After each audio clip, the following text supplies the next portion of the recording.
ನಗರದಲ್ಲಿ ದಿನೇ ದಿನೇ ಅಪರಾಧ ಪ್ರಕರಣಗಳು ಹೆಚ್ಚಾಗ್ತಿದ್ದು ಇದಕ್ಕೆ ಕಡಿವಾಣವೇ ಇಲ್ಲದಂತಾಗಿದೆ.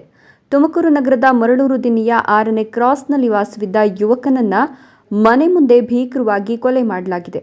ವೃತ್ತಿಯಲ್ಲಿ ವೆಲ್ಡಿಂಗ್ ಕೆಲಸ ನಿರ್ವಹಿಸುತ್ತಿದ್ದ 18 ವರ್ಷದ ರಿಹಾನ್ ಕೊಲೆಯಾದ ಯುವಕ. ಮರಳೂರು ದಿಣಿಯಲ್ಲಿ ವಾಸವಿರುವ ರಿಹಾನ್ನನ್ನ ಅದೇ ಏರಿಯಾದ ಸಾದಿಕ್ ಅಬ್ಬಾಸ್ ಸೇರಿದಂತೆ 4 ಯುವಕರು ಶುಕ್ರವಾರ ರಾತ್ರಿ ಮನೆ ಬಳಿ ತೆರಳಿ ಊಟ ಮಾಡುತ್ತಿದ್ದ ರಿಹಾನ್ನನ್ನ ಮನೆಯಿಂದ ಹೊರಕರೆದು ಮನೆ ಮುಂದೆ ಚಾಕುವಿನಿಂದ ಚುಚ್ಚಿ ಭೀಕರವಾಗಿ ಕೊಲೆ ಮಾಡಿ ಪರಾರಿಯಾಗಿದ್ದಾರೆ. ಮನೆ ಮುಂದೆ ಕೊಲೆಯಾದ ರಿಹಾನ್ನ ಪರಿಸ್ಥಿತಿ ಕಂಡು ಪೋಷಕರ ಆಕ್ರಂದನ ಮುಗಿಲು ಮುಟ್ಟಿದೆ. ರಕ್ತದ ಮಡುವಿನಲ್ಲಿ ಬಿದ್ದಿದ್ದ ರಿಹಾನ್ನನ್ನ ಕೂಡಲೇ ಸ್ಥಳೀಯರು ತುಮಕೂರು ಜಿಲ್ಲಾಸ್ಪತ್ರೆಗೆ ರವಾನಿಸಿದ್ರು. ಹೆಚ್ಚಿನ ಚಿಕಿತ್ಸೆ ಬೇಕಾಗಿರುವ ಕಾರಣ ಬೆಂಗಳೂರಿಗೆ ರವಾನಿಸಲಾಗುತ್ತಿದ್ದ ಸಂದರ್ಭದಲ್ಲಿ ದಾರಿ ಮಧ್ಯೆ ರಿಹಾನ್ ಸಾವನ್ನಪ್ಪಿದ್ದಾನೆ. ಇನ್ನು ಕೊಲೆ ಮಾಡಿರುವ ಆರೋಪಿಗಳು ಗಾಂಜಾ ಸೊಲ್ಯೂಷನ್ ಚಟಕ್ಕೆ ಮಾರು ಹೋಗಿದ್ರು ಎನ್ನಲಾಗ್ತಿದೆ.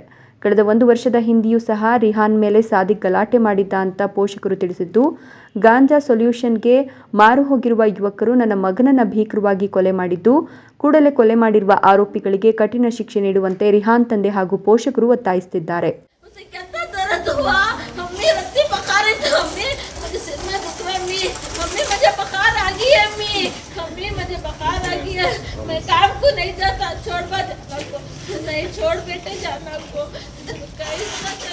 ಇನ್ನು ಘಟನೆ ನಡೆದ ಕೂಡಲೇ ಸ್ಥಳಕ್ಕೆ ಹಿರಿಯ ಪೊಲೀಸ್ ಅಧಿಕಾರಿಗಳು ಭೇಟಿ ನೀಡಿ ತನಿಖೆ ಕೈಗೊಂಡಿದ್ದು, ಸಾದಿಕ್ ಹಾಗೂ ಅಬ್ಬಾಸ್ನನ್ನ ವಶಕ್ಕೆ ಪಡೆದಿದ್ದಾರೆ ಎನ್ನಲಾಗಿದ್ದು, ಉಳಿದ 2 ಆರೋಪಿಗಳಿಗಾಗಿ ತೀವ್ರ ಶೋಧ ನಡೆಸಿದ್ದಾರೆ.